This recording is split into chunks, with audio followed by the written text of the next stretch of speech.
A warm welcome to all our viewers. I'm your host Akansha Parimu and you're watching another episode of South Asia Focus.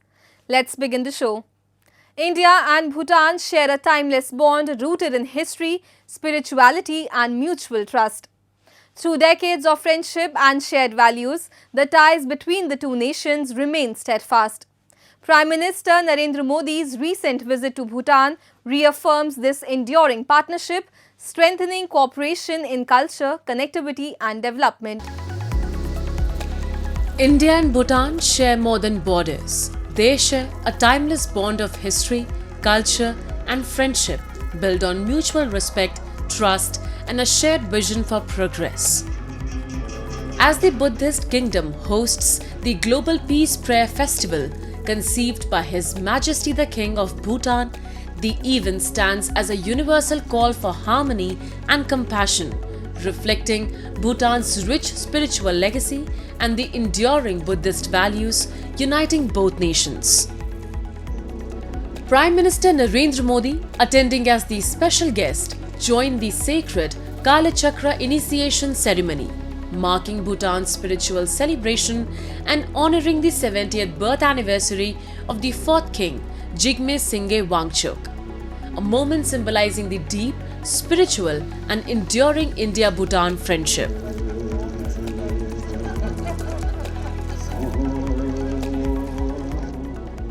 Bharat और भूटान सिर्फ सीमाओं से नहीं, संस्कृतियों से भी जुड़े हैं।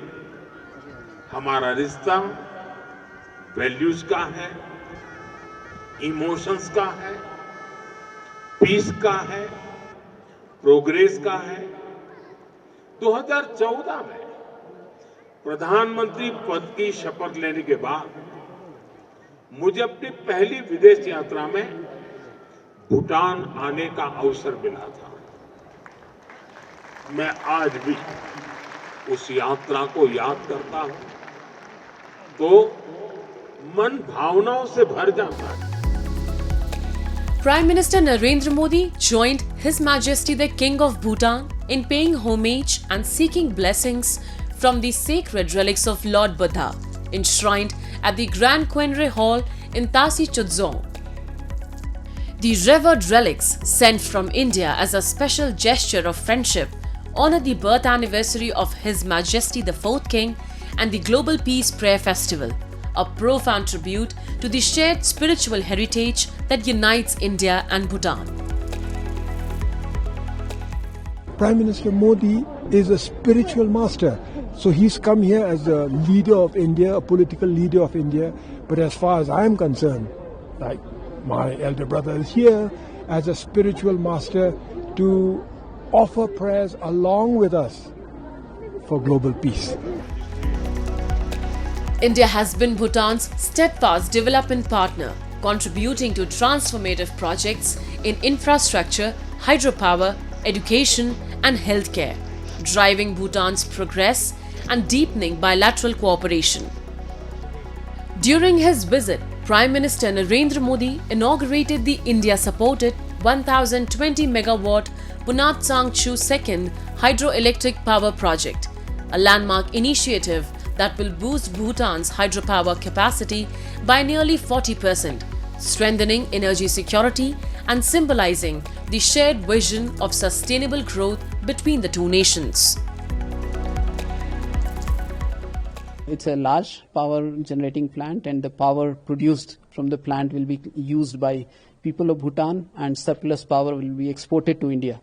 In Bhutan, particularly the power generation peaks during summer months and all, because most of the rivers are glacial rivers. So I think that's a time in which India also there is a great demand for power. The two rail links that we are going to establish,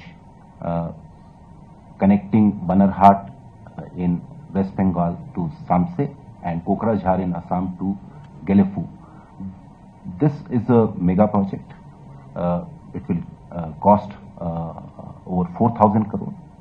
This will establish for the first time rail connectivity for Bhutan.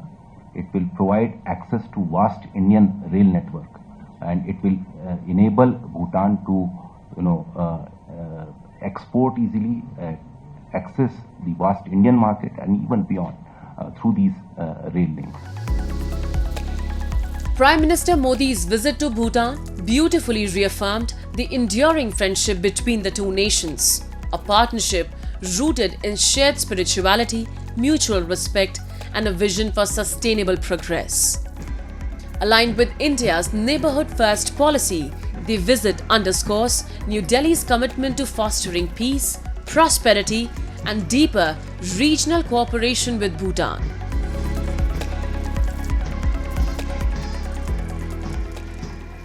Another deadly reminder of Pakistan's crumbling internal security, a powerful explosion ripped through a judicial complex in Islamabad, killing at least 12 and injuring dozens. The blast, reportedly a suicide attack, comes at a time when Pakistan continues to face mounting threats from resurgent terrorist groups, even as its leadership tries to shift blame beyond its borders. A powerful explosion shook Pakistan's capital. The target this time, a bustling court complex in Islamabad. The bomber, according to officials, tried to enter the court premises but detonated the explosives outside near a police vehicle after waiting for nearly 15 minutes. यहाँ कचहरी के ऊपर एक खुदकुश हमला हुआ है और वो हमला अब आप देख सकते हैं कि जितना यहाँ पे नुकसान हुआ है उसमें अभी तक 12 लोग जो हैं वो शहीद हो चुके हैं और 27 के करीब जख्मी हैं. Visuals from the site painted a grim picture. Lawyers in blood-soaked coats, shattered glass and debris scattered across the compound. The blast, heard kilometers away, damaged multiple vehicles and sent panic rippling through the city. एक जोरदार धमाके की आवाज़ आई है, बहुत बड़ा blast हुआ है और मुड़ के देखा तो बस आग ही आग थी और पार्ट्स ऑफ बॉडी थे बिखरे पड़े, डेड बॉडीज थी और शोले आग के बुलंदी पे थे. तो खौफ और रास का मामला था. तो उसके बाद फिर पुलिस आ गई, सिक्योरिटीज़ आ गई, हम साइड पे हो गए. लेकिन बहुत बड़ा ब्लास्ट था. ऐसा लग रहा था कि जैसे किसी ने बम ब्लास्ट किया हो या बहुत बड़ा धमाका हुआ. दिन 12 बजे से लेकर अब तक मेरे जहन में एक बोझ है और मेरे जहन में एक बड़ी तकलीफ़ है, एक उलझन सी है कि अगर वो अदालतें जहाँ पे हर आम वो ख़ास शख्स जहाँ पे दाखिल होता है और जिसकी मामला जो है यहाँ पे अदालत में हल होते हैं, अगर वो महफूज नहीं है तो फिर इस शहर में और कौन महफूज है. ये चीज़ बड़ी परेशान कुन है और जो आला अख्तियारात के लोग हैं उनको इसके ऊपर कोई ना कोई अमल करना चाहिए. The attack occurred during peak court hours, when hundreds of visitors and lawyers were inside the complex. Forensic teams were rushed to the site as authorities struggled to determine the nature of explosion. Car bomb or suicide attack, both familiar tragedies in Pakistan's terror-stricken landscape. CCTV footage हमने जो देखी है उसमें वो बिल्कुल opposite जाके खड़ा रहा है और देखता रहा है मुख्तलिफ एंगल से कि किस तरह अंदर जाऊं. तो आपको पता है यहाँ पे कचहरी में हर बंदा जो जाता है उसकी चेकिंग होती है, तो उस लिहाज से वो अंदर नहीं जा सका. तो उसने फिर अपना नेक्स्ट टारगेट जो है वो पुलिस की गाड़ी को बनाया है. तो ये अब हमने पहली प्रायोरिटी में हम कोशिश कर रहे हैं कि उसको आइडेंटिफाई करें. But instead of introspection, Pakistan's leadership has chosen its familiar path: blame India. Prime Minister Shehbaz Sharif was quick to accuse Indian terrorist proxies of orchestrating the attack, without providing a shred of evidence. New Delhi dismissed the allegations as baseless and diversionary, calling them yet another attempt by Islamabad to deflect from its own governance and security failures. Even as Pakistan points fingers, the internal rot deepens. Its own security agencies, underfunded and demoralized, remain unable to contain a militant resurgence that has steadily crept from the tribal belt to major urban centers. Lawyers at the site spoke of fear and frustration, a grim reflection of how terror has become an everyday reality for ordinary Pakistanis. इस खौफ की फ़ज़ा को ख़त्म करना हमें ज़रूर ख़त्म करना चाहिए और कोशिश करनी चाहिए कि हम सब लॉयर्स इकट्ठे हों और यकजहती का इजहार करें आपस में, और जो हमारी सिक्योरिटी लैब्स हैं उनको कवर अप करने के लिए उनको हाईलाइट करें ताकि वो कवर अप हो सके। The attack also comes amid rising tensions with Afghanistan. Islamabad's recent cross-border drone strikes and Kabul's retaliatory fire have already escalated hostilities. With the fragile ceasefire brokered by Qatar barely holding, Pakistan now finds itself trapped in the violence it once exported. Time now for Asia This Week, the stories from across the continent. GTech is the showcase of digital innovation. TDK is the global electronics company, and its advancing booth gathered biggest attention of visitors. Celebrating 90 years of anniversary, TDK booth exhibits various technologies cultivated in long history. トランスフォーメーションの一環としてこのブランディング、ブランドアイデンティティもですねトランスフォームをしようじゃないかと。In Everything Better リブランディングと CTEC の場で展示も含めてさせていただくと。今社会スマートフォンですとか EV ですとか、それからさまざまな産業機器であるとか、当社はですねほぼほぼ世界のあらゆる電子機器の中に入って内側に入って、でそのテクノロジーやソリューションでその内側からですね社会のトランスフォーメーションにインパクトを与えていくんだよということをですね社内外のある意味メンバーステークホルダーの皆さんにしっかりと説明をしていきたいと。やはり今回はですねロゴといいますかこの背景も含めましてね非常にこの色合いもですねこの多様性を強調する、この多様性を持っているということは非常にいいことなんだと。社外のみならず社内のチームメンバーに対してもアピールというかコミュニケーションをし続けていきたいなという思いでですねこういったことをやらせていただきます。TDK's technology and part product are invisible from surface of product but integral for product to work precisely.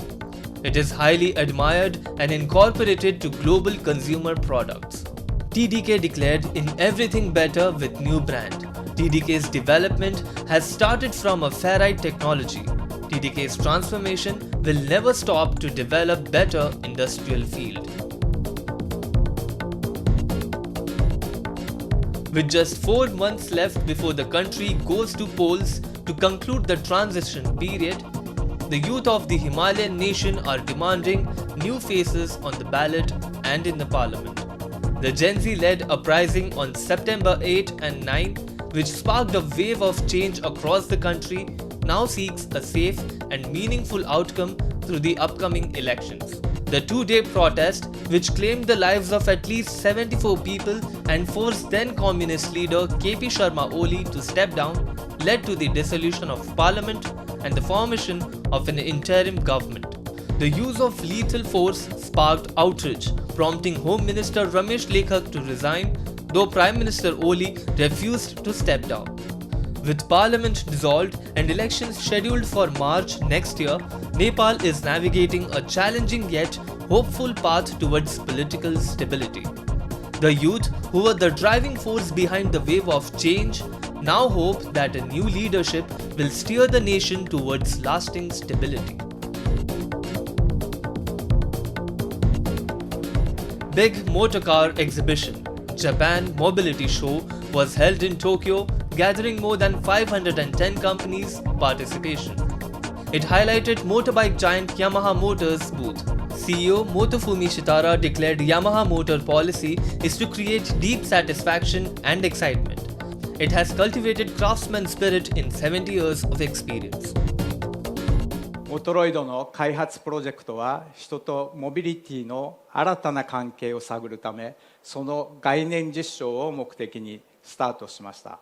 2017年には自立してライダーに歩み寄るモトロイドを、また前回のモビリティショーでは生命感さえ感じるモトロイド2をご覧いただきました。あれから2年、モトロイドの開発プロジェクトは新たな歩みを始めています。Third generation Motoroid Lambda equips AI to learn complicated action based on rider's operation. Hydrogen motorbike was developed based on cooperation with Toyota. After charging of hydrogen, it enables 100 kilometers run with maximum speed of 90 kilometers per hour. Already it passed exhaust regulation just before shipping to the market. EV3 brothers are introduced. Pure EV motorbike, hybrid and plug-in hybrid are lined up to catch up future trend. 3 vehicles motorbike has the function of independent steering front, 2 vehicles and backside 1 vehicle. It satisfies riders to operate smoothly and efficiently with excitement. To enrich daily life, Yamaha Motor develops electric power assisted bicycle and wheelchair. Big wheelchair equips big tire for bad road run.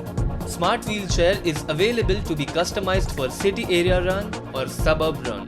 Yamaha Motors' evolution will never stop to catch up necessity of social life and to pursue craftsman mind. Discontent is brewing in Pakistan-occupied Jammu and Kashmir as university students take to the streets against an alarming rise in tuition and transport fees. The protest, which began at Jamia-e-Kashmir's Chela campus, have now evolved into a wider movement representing students across Muzaffarabad and adjoining areas. Their grievances highlight not just administrative negligence but also the deepening education crisis under Pakistan's misgovernance in the occupied territory. Across Pakistan-occupied Jammu and Kashmir, the promise of affordable education is fast fading. Students who once dreamt of higher studies are now trapped in a cycle of rising fees and collapsing infrastructure. At Jamia-e-Kashmir in Muzaffarabad, frustration has reached a boiling point, with the administration's latest decision to hike fees by nearly 50 to 80%, triggering widespread outrage. चेला campus के अंदर Jammu Kashmir students liberation front के मेज़बानी में जामिया कश्मीर के जुमला तुलबा तंजीमात का एक नुमाइंदा इजलास जो है वो चेला कैंपस के अंदर मुनक़िद हुआ, जिसमें जो है वो हालिया यूनिवर्सिटी इंतजामिया की तरफ से जामिया कश्मीर के अंदर फीसिस में जो है वो 50% से लेकर जो है वो 80%, 80% तक जो है वो फीसिस में इजाफा किया गया है। और बारहा यूनिवर्सिटी इंतजामिया को फीसिस में जो है वो कमी का एप्लीकेशंस भी दी गई, लेकिन यूनिवर्सिटी इंतजामिया कोई उस चीज़ पे नोटिस नहीं ले रही है। उसके अलावा जो है वो यूनिवर्सिटी के अंदर जो है वो ट्रांसपोर्ट का एक बहुत बड़ा मसला है कि आए रोज जो है वो तालिब इल्म जो है वो ट्रांसपोर्ट ना होने की वजह से जो है वो जब ओवरलोडिंग होती है बसेस के अंदर तो हादसा पेश आते हैं, तालिबात जो है वो जख्मी होते हैं, तलबा जख्मी होते हैं आए रोज के अंदर। और यूनिवर्सिटी के अंदर जो है वो और दीगर मिसाइल के गिर्द जो है वो आज का ये तमाम तलबा तंजीमों का इजलास था। The students say the administration's indifference is worsening the daily struggle of young people already burdened by high living cost and limited infrastructure. They also raised a critical concern, the transport crisis. Overcrowded buses, lack of proper scheduling and frequent accidents have put hundreds of students at risk. सबसे पहले local से बस faeces, ठीक है, जो बच्चे hostels में रह रहे हैं या इधर सिटी के अंदर रह रहे हैं उनसे 6-6 हज़ार रुपये उनके ऊपर आयद किया गया है, ठीक है, जो हॉस्टल्स वाले बच्चों के ऊपर नहीं बनना चाहिए। जो बच्चे कहीं अब्दुल्ला कैंपस जाते हैं उन पे तो चले ठीक है, उनके पास ट्रांसपोर्ट कार्ड होना चाहिए। अगर इसका भी करना चाहिए तो इंतजामिया को ये चाहिए कि स्टूडेंट्स को स्टूडेंट कार्ड दें जो बच्चे ट्रांसपोर्ट का इस्तेमाल करते हैं। जो बच्चे अपने हॉस्टल्स में रह रहे हैं उनके लिए इस चीज़ का नहीं होना चाहिए। The revised academic calendar has reportedly added an extra semester, turning an 8-semester program into one stretching across 9 or even 10 semesters. Students say this move will not only delay their graduation but also add to their financial burden. ठीक है, semesters वगैरह को कंसीज किया गया जिसके अंदर जो है समर खत्म किया गया है, ठीक है, जबकि उनको कहा जाता है कि आप एक्स्ट्रा सेमेस्टर पढ़ें, जिससे उनके 8 सेमेस्टर की डिग्री 9 और 10 यानी कि सेमेस्टर में जा रही है, जिससे उनके 1 साल का लॉस हो रहा है। उसके अलावा अगर मजीद जाएं तो ऑफर की फीस इन्होंने इंक्रीज की है, पहले वो 5,000 रुपया थी, अब वो बढ़ा के इन्होंने 10,000 कर ली। जो गरीब बच्चे जो मुश्किल से अपने सेमेस्टर की फीस पूरी करते हैं वो किस तरह से उन चीजों को पूरे करें। These protests are symptomatic of a much larger issue, the systemic neglect of Pakistan-occupied Jammu and Kashmir. While Islamabad boasts of development in the region, the reality on the ground tells a starkly different story, where students, the future of the region, are forced to protest for basic educational rights. The student unrest in POJK is not just about rising fees or lack of buses.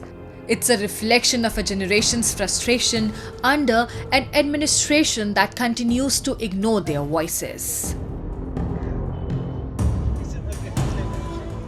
India is powering a new green revolution driven by innovation, awareness, and a shared commitment to sustainability.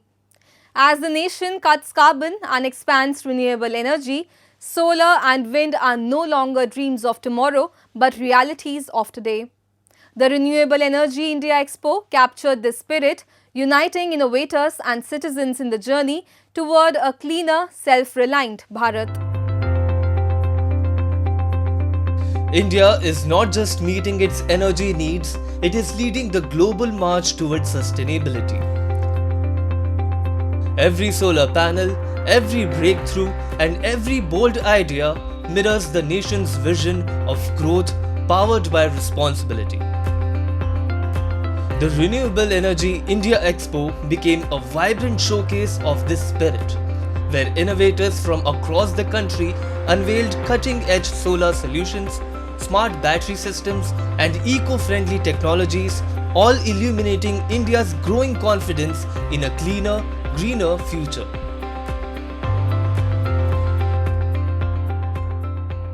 Every year in wind power and in solar power, there is almost 25 to 30 gigawatt of renewable energy that is being added in the country. As you rightly said, we have approximately 200 gigawatt of renewable energy capacity in the country today, and by 2030 this is expected to be approximately 500 gigawatt. So this growth of approximately 300 gigawatt of renewable energy is what we are going to see in the next 4 to 5 years. The enthusiasm wasn't limited to industry leaders. It flowed through every aisle of the expo. From small business owners to energy enthusiasts, visitors discovered innovations that could transform everyday life and applauded India's bold vision for a renewable future. For many, the event proved that sustainability and self-reliance truly go hand in hand. Being a solar module manufacturer, we are also adding our capacity in UP, and we have the first UP PV solar plant. So momentum is going on, and apart from the solar panel manufacturing, you will also see the solar cell manufacturing sector is also booming here. So in this year and coming year, I can see that solar cells manufacturing is growing at a very good pace. Actually, most of the banks now, they are investing in renewable energy installation, and all the financiers are means guiding us or supporting us. So obviously, one means people should move towards renewable because everyone is supporting us. Government is also supporting us. They are providing subsidies and all. So it's easy for us to means if government are supporting, then we also should support the government in means to shift towards renewable energy. As world leaders, scientists and activists gathered in Brazil for COP30, the global climate conference, concerns persist that the world may still fall short of keeping global warming below 1.5 degrees Celsius, the central goal of the Paris Agreement forged a decade ago. Yet, amid this global uncertainty, countries like India are igniting hope. From bustling metros to remote villages, India's green drive is gaining momentum, cutting carbon emissions, expanding renewable energy, and proving that sustainability can power both progress and people. After the solar plant, energy to the village has been made available throughout. So it is be the security of the females, which is now they are feeling more secure because road lights are working because of energy. Students are going to the schools, they are taking participation in other activities. Businesses are doing business in day and doing more business throughout the day. India's renewable journey is more than a transition, it is a transformation. From empowering villages with solar light to driving innovation in cities, the nation is proving that clean energy fuels both progress and possibility. With every milestone, India moves closer to a brighter, greener, and true self-reliant future. India's green revolution is lightening the way toward a cleaner, brighter, and self-reliant future. And with that, we come to the end of this week's episode. See you next week. Till then, goodbye and take care.